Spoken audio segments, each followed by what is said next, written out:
Week 23. Last week I wrote a lot of tests.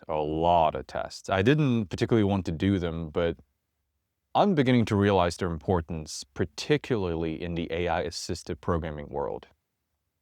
As crazy as it sounds, I might start looking into test-driven development. Yeah, I know. Isn't that crazy?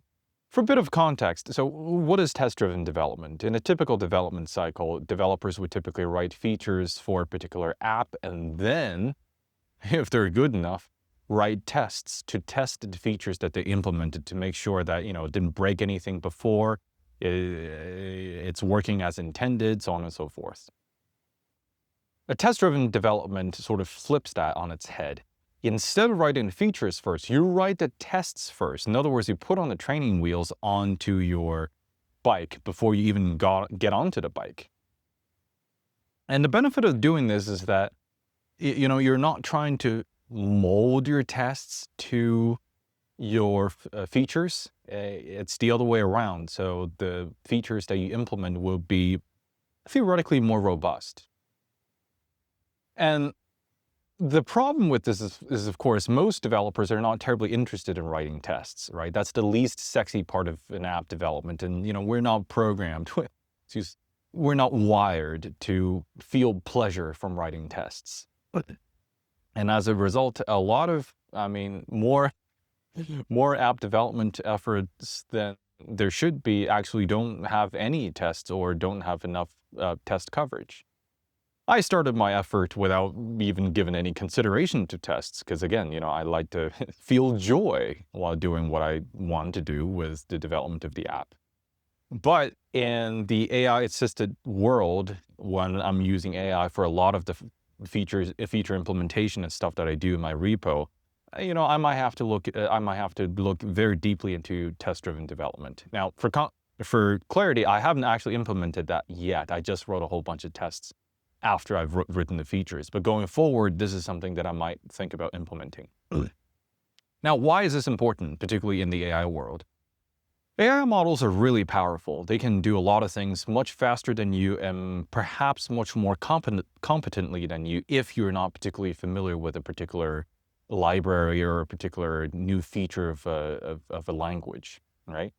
The way to think about them is that they're really powerful, really, really competent interns. But because they're interns, they make a lot of mistakes. And these mistakes can cause compilation errors, runtime errors, and usability errors.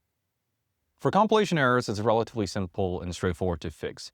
In the system prompt, you can tell the AI to compile the project after every time it made any changes to your repository.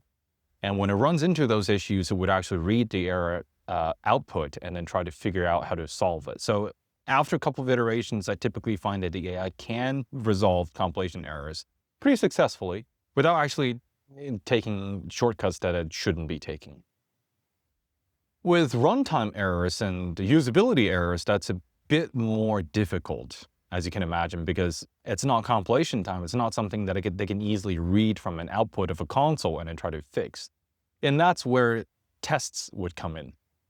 You would write tests to ask the AI to run after every time they change something. And then if they cause any regression while changing things in your repository, the tests ideally would show that. And then the tests ideally would show what's wrong with it so that the AI would actually have the reference or the information to try to fix the problem that it caused in the first place. That's why tests and test-driven development are so important in the AI development world. And that's something that I have to address at some point. I'm obviously traveling and not much is going to get done in the next week or so. But when I do return, that's something I want to address before I released my first alpha build. So that's the situation. Last week, wrote a lot of tests. Still need to write quite a bit more tests. Test coverage is nowhere near 80 to 90%, which is typically the standard. I might think about test-driven development in the future. That could be the goal for when I return in 2 weeks' time. But that's it for this week, and I'll see you next week.